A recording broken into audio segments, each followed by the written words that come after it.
მინდა გადავიდე და შევეხო იმ თემას, რაზედაც ჩვენმა პასტორმა ილაპარაკა, მან ილაპარაკა ძალაზე. ძალიან მნიშვნელოვანი თემა. ეს არის პირველი კორინთელების მე-4 თავის მე-19 მე-20 მუხლები. წმინდა მოციქული პავლე ამბობს ასეთ რაღაცას. და მალე მოვალ თუინებებს უფალი და გამოვცდი. პავლე ამბობს, რომ მოვა და რაღაცას გამოცდის. ის მოვა რაღაც ტესტის ჩასატარებლად ჩვენში. არ ვამბობ, რომ პავლე ახლა აქ მოვა, მაგრამ თუ პავლე არ მოვა, სული წმინდა მოვა. იმიტომ რომ მაშინ პავლე იყო ცოცხალი და მიდიოდა იმ ეკლესიებში, რომელიც მისი დაარსებული იყო, სადაც ის მოციქულურ მსახურებას ეწეოდა. და პავლე ამბობს ამ სიტყვებს: თუინებებს უფალიო მალე მოვალ და გამოვცდი. თუინებებს უფალი და გამოვცდი არა ქედმაღალთა სიტყვებს, არამედ ძალას. რადგან ღმერთის სამეფო არის არა სიტყვაში, არამედ ძალაში. და თქვენ როგორ ფიქრობთ, არ ვიცი, პასტორ მამას ვერ დაუთმოდ რომ, იმიტომ რომ შემჭიდროებულად უწევდა საუბარი, ადრეც მაქვს ეს ეკლესიაში ნალაპარაკები და მინდა შეგახსენოთ და შეხსენებით გაგამხნევოთ, რომელ ძალის გამოცდას აპირებდა პავლე. რა ძალა არის ეს? იცით, დღეს თანამედროვე ხარიზმატულ ეკლესიებში ძალას ეძახიან, როცა მსახურების დროს ვიღაცა ეცემა. ეს არის ძალა. ანდა ჟრუანტელი რო დაგივლის, ეს არის ძალა. ანდა და რა ძალის გამოცდაზე ლაპარაკობდა წმინდა მოციქული პავლე? მოდი ვიფიქროთ ამაზე, მოდი მინდა რომ მსჯელობაში გამომყვეთ. რომელი ძალის გამოცდაზე ლაპარაკობდა წმინდა მოციქული? ხელს გადაუწევდა ვინმე ეს, თუ რა უნდა გაეკეთებია, სიმძიმეებს აწევდნენ, თუ არ ვიცი, რომელი ძალის გამოცდაზე ლაპარაკობდა წმინდა მოციქული? რა ძალა უნდა გამოეცადა? ან როგორ უნდა გამოეცადა? თქვათ, ადამიანის ძალას ზომავენ ჯოულებში და რა ვიცი, რა არის საზომი ერთეულები, ახლა მე არ ვარ ფიზიკოსი და არ ვიცი. ზოგი სიმძიმეების აწევის ზომავს, რომ ძლიერია და ასე და რა ძალა უნდა გამოეცადა? რა ძალა უნდა გამოეცადა? თქვენ როგორ ფიქრობთ? ამბობენ, რომ სულიწმინდის ძალა, მაგრამ რა არის ეს სულიწმინდის ძალა? რაში გამოიხატება ეს სულიწმინდის ძალა? ერთ მუხლს აგიკითხავთ, ეს არის რომაელთა წერილი. მინდა რომ თქვენ ჩემთან ერთად წაიკითხოთ 4:19. რომაელთა წერილი 4:19. მოდი მე-18 მუხლიდან წაგიკითხავს. უფრო კარგი მუხლია. რომელიც უიმედობაში და უკვირდით სიტყვას უიმედობა. ეს არის სიტყვა, როცა არანაირი იმედი არ არის. შეუძლებელია რამე იმედი იყოს. გასაგებია? ყველაფერი მოწმობს საპირისპიროდ. აბრაამი იყო მდგომარეობაში, რომელსაც შეუძლებელი იყო რაიმეს იმედი ქონოდა. გასაგებია? სიტყვა უიმედობა. დაუკვირდით? პარადოქსული მუხლია. რომელიც უიმედობაში ერწმუნა იმედით. თუ უიმედობა იყო, რაღაც იმედი ქონდა. თუ იმედი ქონდა, უიმედობა არ ყოფილა და თუ უიმედობა იყო, რაღაც იმედი ქონდა. გიფიქრიათ ამაზე? მოდი ვიმსჯელოთ. ეს მე ხوار დამიწერია და მე ხوار მომიგონია, ან ჩემი ინტერპრეტაციას ხوار გთავაზობთ. წმინდა წერილი ამბობს, რომელიც უიმედობაში, უსასოობაში არის. სხვა თარგმანი ეს და იმიტომ სასოობა, ეს ძველი ქართული სიტყვა თანამედროვე ენაზე არის იმედი. რომელიც უიმედობაში ერწმუნა იმედით. და თუ იმედი იყო, უიმედობა რაღაცო იყო. მაგრამ იმედი მას მიტო კი არ ქონდა, რომ უიმედობა არ იყო. არა, აბსოლუტური უიმედობა იყო. არაფერი მისკენ არ ლაპარაკობდა. ყველაფერი მის საწინააღმდეგოდ იყო. მაგრამ ერწმუნა არა იმიტომ რომ რაღაცეებს ხედავდა, ერწმუნა იმიტომ რომ ღმერთს შეეძლო. მას ჰქონდა ღმერთის იმედი და თუ ღმერთმა თქვა, ღმერთს ყველაფრის შეცვლა შეუძლია. თუ ღმერთი ამბობს, მას ყველაფრის შეცვლა შეუძლია და აბრაამი უიმედობაში ერწმუნა იმედით, რათა გამختارიყო მრავალი ერის მამა და ეს მაშინ, როცა უკვე 100 წლის იყო, მისი ცოლი ახალგაზრდობაშივე უნაყოფო იყო და უშვილო იყო და თვითონ უკვე 100 წლის იყო. და აქ სიტყვა რომ მრავალი ერის მამა გახდებით. ერთ შვილიც არ ყავს და მრავალი ერის მამა როგორ უნდა გახდეს? და აბრაამი უიმედობაში ერწმუნა ღმერთს იმედით. ადვილია ერწმუნო. პირდაპირ გეუბნებით რწმენა, რასაც ჩვენ რწმენას ვეძახით. ასე რწმენა ადვილია. აბრაამი ეთყოდა ამინ, წამს, მაგრამ არაფერს არ გააკეთებდა იმისთვის, რომ ის განხორციელებულიყო. წამს. იცით ერთხელ ერთ-ერთ შესაწირავზე გავიხსენე ეს. ერთი კაცი მოგვიყვა ამის შესახებ. ეს არ იყო ამერიკაში, ეს არ იყო სადმე გერმანიაში ან ნორვეგიაში ან რომელიღაც მდიდარ ქვეყანაში, მოლდოვაში, ჩვენზე ღარიბ ქვეყანაში. იცით რომ პოსტსაბჭოთა სივრცეში ყველაზე ღარიბი ქვეყანა მოლდოვა იყო და არის დღემდე. მოლდოვაში ერთი პენსიონერი იჯდა ტელევიზორთან, ქსოვდა რაღაცას და უყურებდა ქრისტიანულ გადაცემას. ვეცრად შეეხო სული წმინდა და ესმის ხმა, შემომწირე $40,000. თუმე გაეცინა. და უფალო მომეცი და მოგცემ. უფალო შენ თუ მომცემ, მეც მოგცემ. მაგრამ ხო ადვილია ირწმუნო, ხო, ღმერთო, მომეცი და მოგცემ. პრობლემა არ, ეხლა დაველოდები, როდის მომცემ. მაგრამ ამ ხალხს ესე არ გაუკეთებია. დილაზე ადგა და დაიწყო ფიქრი. რა შემიძლია გავაკეთო იმისთვის, რომ მე შევძლო $40,000 შეწირვა. ეს ხალი პენსიონერი იყო. ჩვეულებრივი პენსიონერი, როგორც აქ ბევრი ხართ ასეთი. რა შეეძლო ამით გაეკეთებინა? ამან გადახედა თავის თელ არსენალს, რა იყო მის შესაძლებლობაში და თელი მისი შემოსავალი და პენსია ყოფნიდა ერთი ტორტის გამოცხობას. ილოცა, როგორც თქვენ აკეთებთ ხომ რწმენით? ჩვენ ესე ვარ თავიდან რწმენით, ავისვსებით ხოლმე. დიდება უფალს ღმერთის სასწაულს მოახდენს. ილო გამოაცხო ტორტი. ილოცა, აკურთხა, ხელი დაადო. და ეს კალი ახლა ფიქრობს, რომ გავიტან ამას, რომ დაინახავენ, ვა! სასწაული მოხდება. გავიდა ეს კალი, მივიდა ერთ სუპერმარკეტში, უთხრეს, ასეთი ტორტები მილიონობით გვაქვს. მეორეში, მესამეში, მეოთხეში, მეხუთეში, მეორე უბანში, მესამე უბანში, მეხუთე უბანში. არავინ მისი ტორტი არ აიღო. გზის ფულად დახარჯა, დაიღალა, ფეხები ეთკინა სიარულით და ერთხელ ბოლოს თურმე მოდის და ერთი რაღაც რესტო კაფე დაინახა. და იფიქრა, რაღაც გამოსული ვარ ვაკაც შევალ. კი ფიქრობდა უკვე რომ მაინც მისი ტორტი არავის არ დაჭირდება და ძალიან იმედ გაცრუებული და ამ დროს იწყებ ფიქრს. ალბათ მე შემეშალა, ალბათ ეს ღმერთი არ იყო, ალბათ ეს ჩემი წარმოსახვა იყო, თქვენ ასე არ ფიქრობთ ხოლმე? რამდენჯერაც გინდა, იმდენჯერ მიფიქრია ასე. იმიტომ რომ როცა ისი არ განვითარდა რაღაცები მე რომ მეგონა, მე დაიწყე ფიქრი მე ხო არ შემეშალა, ალბათ ღმერთს არ უთქვია, ალბათ ესე, ალბათ ისე. ეშმაკი თავდამსხმელი არის ხშირად და მსჯავრდებელი. და ეს კალი თურმე ფიქრობს შევიდე, არ შევიდე, გადაწყვიტა, კაი რაღაცა ხო შევალო და შევიდა. მივიდა თურმე და ეუბნება, აი ტორტი მაქვსო და ჩაბარება ხო არ აიღებთო და ამ ქალმა თურმე ძალიან უხეშად მოიშორა თავიდან. არა, ვაკაცო, სლაბო, ვის შემოგიშვა ხო წადი აქედან. და ამ რესტორანში სადილობდა ერთი კაცი.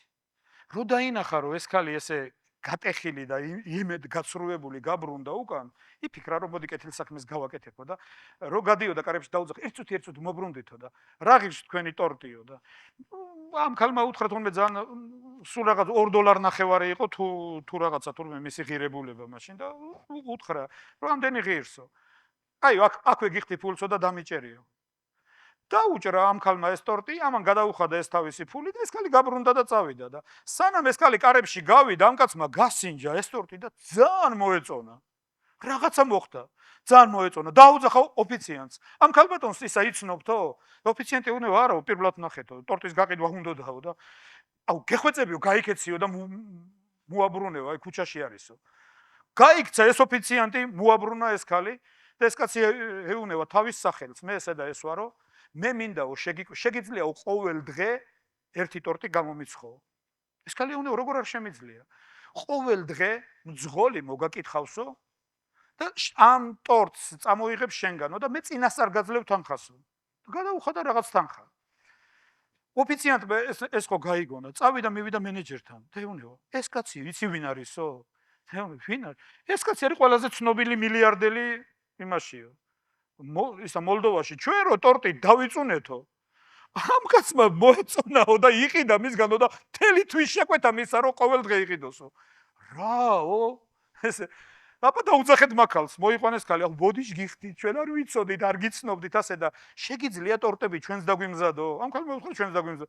ცოტა ხანში თურმე მეორე კაფე დაინტერესდა, მესამე კაფე, ამ ქალმა შეკრიბა თავისთანა ბებიები და წავიდა ტორტების სხობა. სასწაული იცი რა იყო? 1 წლის შემდეგ ზუსტად $40,000 ჰქონდათ. შესაწირავი ღმერთისთვის. და რაც ჰქონდა სულიწმინდას ნათქვამი, შეწირეს. და მე ეს კაცი ამბობდა, ეს ქალიო ერთ-ერთ დიდ კონფერენციაზე ვნახე ადრეო და თქვა, უკვე ძალიან დაუძლურდიო, ჩემს კადილაკს ვეღარ ვატარებო და მძღოლი დავიქირავეო. ძღოლმა სხვა მხრივ, ღმერთმა სხვა მხრივაც აკურთხა. სხვა მხრივაც. მეგობრებო, ერთი რამე მინდა რომ გითხრათ, წმინდა მოციქული გვასწავლის, რომ აბრაამი უიმედობაში ამას გეუბნებით, მერწმუნეთ, ფორმულებით ვერ გამოიყვა. დააჯერებ შენ თავს, მაგრამ არ იმოქმედებს. ეს რომ მოქმედებდეს ღმერთთან უნდა იყო ახლოს. მისი უნდა გესმოდეს, მისგან უნდა იღებდე. ვერ მიბაძავ და ვალებში წახვალ, გადავარდები. გასაგებია? მე არ ვლაპარაკობ ამას უნდა მიბაძეთ აბრაამის რწმენას და არა მის მოქმედებას მარტო. აბრაამი უიმედობაში ერწმუნა ღმერთს იმედით, რომ გამხდარიყო მრავალი ერის მამა. 19 მუხლი. არ შესუსტებია რწმენა. როცა ხედავდა, რომ მისი სხეული თითქმის 100 წლისაა და უკვე ჩაკვდა. ხოლო სარას საშო მკვდარი იყო ადრეც. არ შესუსტებია რწმენა. კი, მაგრამ რა ამყარებდა მის რწმენას? რა ძლიერებდა მის რწმენას? და შენ როგორ ფიქრობ, რა იყო ეს? აბრაამს ეყო ძალა დაეჯერებინა. და ეყო ძალა მარტო დაეჯერებინა კი არა, ემოქმედნა, ეყო ძალა. ეს არის ძალა. იცი, მე საოჯახო უნდა დავიწყო. დიდება უფალს. კარგი საქმეა. დაწერილია. სარწმუნოა სიტყვა, ვისაც ეპისკოპოსობა სურს, კარგი საქმე ნდომია. სურთ ხოლმე თავიდან, მაგრამ მე რომ მიხვდებიან რასთან აქვს საქმე, აღარ უნდათ. მე არ ვიცოდი. მე საოჯახო უნდა დავიწყო. კარგი საქმეა. დაიწყო, ვიღაცას არ მოეწონა, ვიღაცამ უთხრა მოვალო და არ მოვიდა, ვიღაცამ გააცდინა, ვიღაცას დაავიწყდა, ვიღაცა ეჩხუბა, ვიღაცამ ბოდიში და დაუნგრია და სურვილი გაუქრა. ძალა გამოელევათ და სხვა არი დამნაშავე იმაში, მე რო საოჯახო არ დავიც, ვერ იყოს ბრალი იყო. სინამდვილეში ერთი რაღაც არის, რომ ძალა არ გეყო. ძალა არ გეყო. ძალა გამოგელია. სუსტი აღმოჩნდი. ვერ გაუძელი. ვერ გაუძელი. მეგობრებო, ძალაზე ტყუილა ნუიტრაბახებ, ძალა შენში არ არის. ჩვენ რო ძალა გქონოდა, ქრისტე ჯვარზე არ მოკვდებოდა. ძალა რწმენაშია. ძალა მინდობაშია. ძალა დანდობაშია. ძალა მიმღებლობაშია, გაზიარებაშია. მე მახსოვს, სულ ახალი მსახური სადღაც დეკემბრის თვეში მოვინანიე.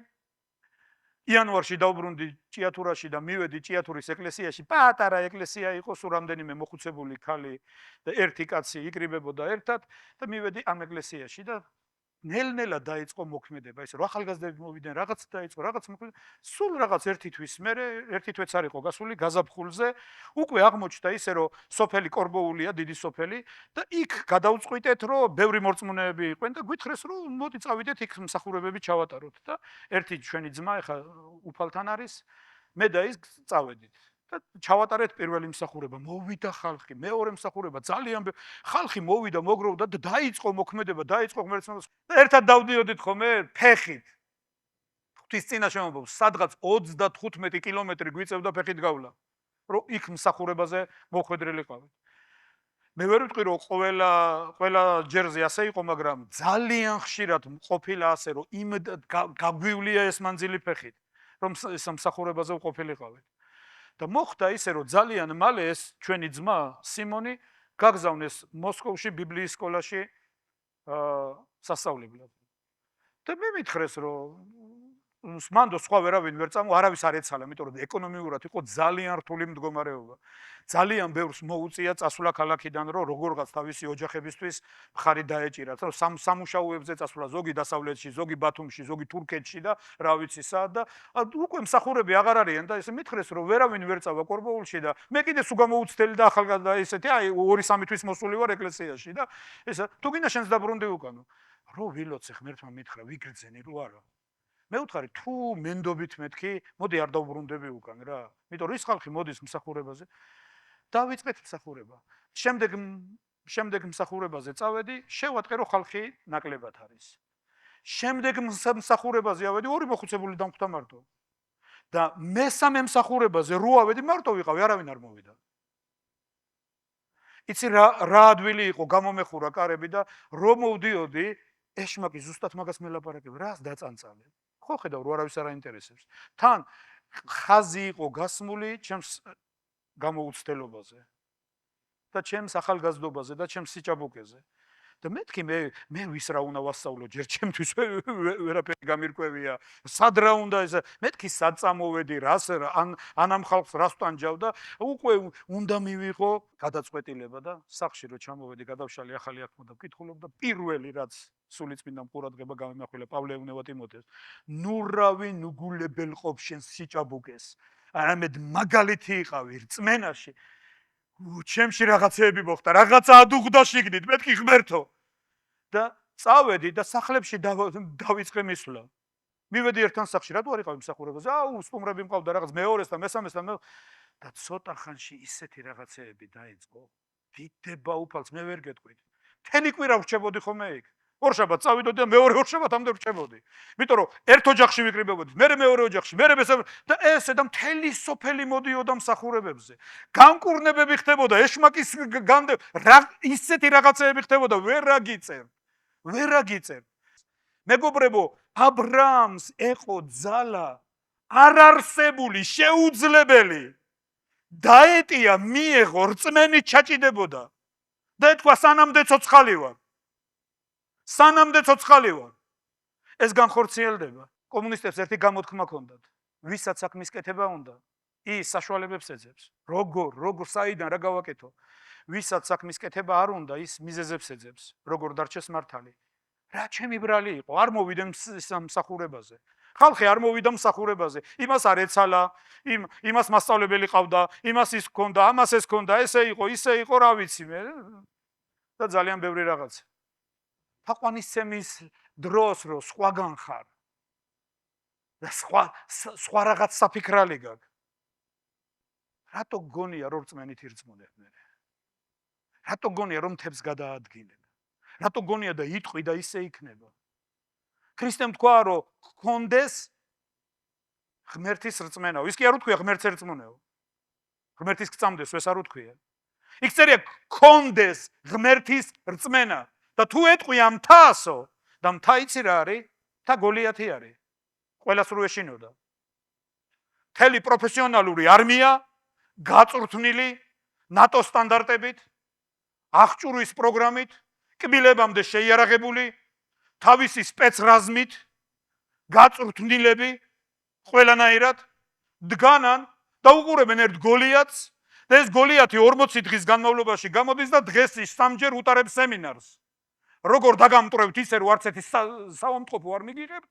მათ ღმერთს წევლის ეს პროფესიონალური არმია დგას პირდაღებული და უსმენს. რატომ? ძალიან დიდია. ხშირად ესე არის. დგას პირდაღებული ეს არმია და ერთი პატარა ბიჭი, მაგრამ ამ პატარა ბიჭმა იცის ღმერთის გული. ღმერთის გულთან არის ახლოს. თაყვანის მცემელია ღმერთის.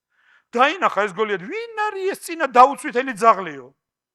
ვინ არის ეს წინა დაუცვითელი ფილისტიმელი? მე მოვკლავ მაგას, არ წმუნებენ, ხო არ გაგიჟდი, რას ლაპარაკობ? პროფესიონალური არმია ვერაფერ შვება, შენ რის გამკეთებელი ხარ, შენ რა უნდა გააკეთო? არა დაიჩემა, მე მოვკლავ მაგას. ჩააცვეს საულის აბჯარი. ესე როეცვეს, ესე დიდი რაღაცეები. ჩაფართხუნებული. ეს ფიქრობ ძლივს დაათრევდა. ამით რო გავიდე მასთან საბრძოლველათო, უეჭველი მომკლავსო. იმიტომ რომ ეს მე ხელშემიშლის ბრძოლაში. მე ჩემი მეთოდები მაქვს. გავიდა 5 წალი ქვა აიღო, ჩაიდო ჩანთაში და შურდული. ის გოლიათი დაცინის. ეუნება ძაღლი ხო არა ვარ ჯოხით რო გამოდიხარ ჩემს წინაშეო. დაგლეჯაო ეხლა და შენ ხორცს ფრინველებს გადაუყრიო. და დავითი რას ეუნება? ძაღლზე უარესი ხარ ღმერთის თვალში. არავინ არ ხარ. იმიტომ რომ შენ გამოდიხარ, შენ ძალაზე დაყრდნობილი. მე ხედავ რომ დიდი ხარ, უზარმაზარი ხარ. შეიარაღებული და გაწვრთნილი. მაგრამ შენ ძალაზე ხარ დაიმედებული, მე საბაოთ უფალზე, რომელიც ხელში ჩამიგდებს შენ თავსო უთხრა.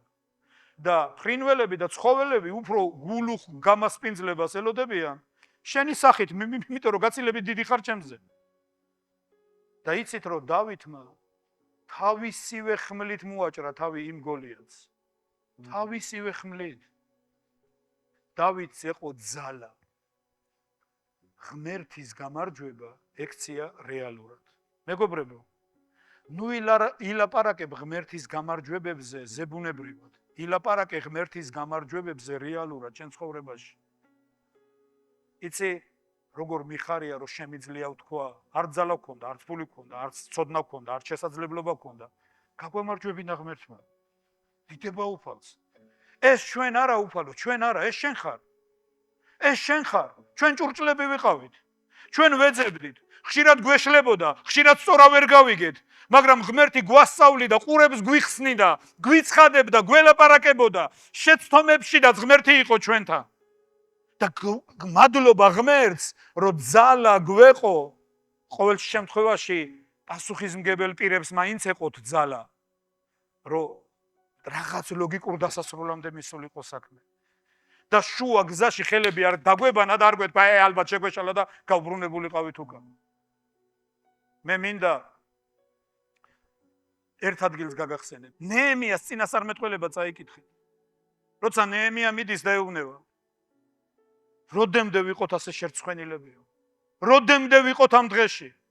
ხო ხედავთ რა დღეშია იერუსალიმი, რა დღე. მოდი ავაშენოთ. ხალხს მოეწონო, რა მაგარია, შეკრეს ხელი. მოდი ავაშენოთ, დაიწყეს მშენებლობა. და მშენებლობა ისე არ წავიდა, როგორც თვითონ ეგონათ, მაგათ ეგონათ, რომ მივალთ ეხლა ბუხ და აფეთქდება და იერუსალიმი უცება შენდება, ერთ კვირაში მზად იქნება. 16 წელი და ვერ დაამთავრეს საქმე. და მე იცი რა მოხდა? მე ჩემი სახლი მიტოვებული მაქვს, აქ ვდგევარ და აქ მუშაობ ყოველ დღე, ერთი დღე ვმუშაობ, მეორე დღე ვდარაჯობ. ღმერთო, შვილები შიმშილით მიწყდება. მე აქ ვმუშაობ. ეს რაც ხო მიაგდეს საქმე, მიატოვეს და ანგიას წინასწარმეტყველებას თუ წაიკითხავთ, იქ არის კარგად. თქვენ ამბობთო, არ დამდგარა უფლის სახლის აშენების ჟამი. იმის ჟამი კი არის თქვენ სახლებში ისხდეთ, გადახურულ სახლებში და ღმერთის სახლი მიტოვებული იყოს. დაუკვირდით თქვენ საქციელს. მეგობრებო, ძალა გამოელია. რატომ? უკმაყოფილობამ მოკლა და გამოფიტა ძალისგან. უკმაყოფილება ძალის მკვლელი არის, ძალას გაცლის. თუ უკმაყოფილო ხარ შენ ჯგუფში, სადაც მსახურობ, თუ მაგალითად ავიღოთ გალობის გუნდში, თუ უკმაყოფილო ხარ შენი ლიდერით, აუცილებლად ძალა გამოგელევა ბრძოლისთვის. ეშმაკი აუცილებლად იპოვის მიზეზს, შენი უკმაყოფილება კიდევ უფრო მეტად გაიზარდოს და ერთხელ თქვა, მივდივარ გუნდიდან. თუ უკმაყოფილო ხარ შენი პასტორით, აუცილებლად გაგიჩხირავს ეშმაკი თვალებში ისეთ რაღაცას, იძულებულს გახდის, დაგაყრევინოს ფარხმალი, აუცილებლად დაინახავ მწვანე ბალახს სადღაც. და აუცილებლად იტყვი იქ ჯობია. და აუცილებლად მიიღებ ამ გადაწყვეტილებას. ამიტომ ვეძებოთ ბედნიერების მარგალიტებს და კმაყოფილებას იქ სადაც ვარ. შევქმნათ ატმოსფერო, მოდი ყველამ შევიცვალოთ ჩვენი შეხედულებები და ჩვენი წარმოსახვები და ვისწავლოთ ბედნიერებაში მსახურება. ძალიან დავიღალოთ, მაგრამ ძალიან ბედნიერები ვიყოთ. იმიტომ რომ ვიცით რომ მიზნისკენ მივდივართ. ვიცით რომ ძალა ჩვენთან არის. ძალა ჩვენშია. ძალა რწმენაშია. ძალა ქრისტე არის. დიდება ღმერთს. თავარი ეს არის. ასე რომ დღეს მე ვილაპარაკე ძალის შენარჩუნებაზე, ძალით ავსებაზე. და მე მჯერა კმაყოფილების ძებნაში და კმაყოფილების მარგალიტებში არის ძალა. ეს მოგცემს ძალას რწმენით დადგე, რწმენით იბრძოლო.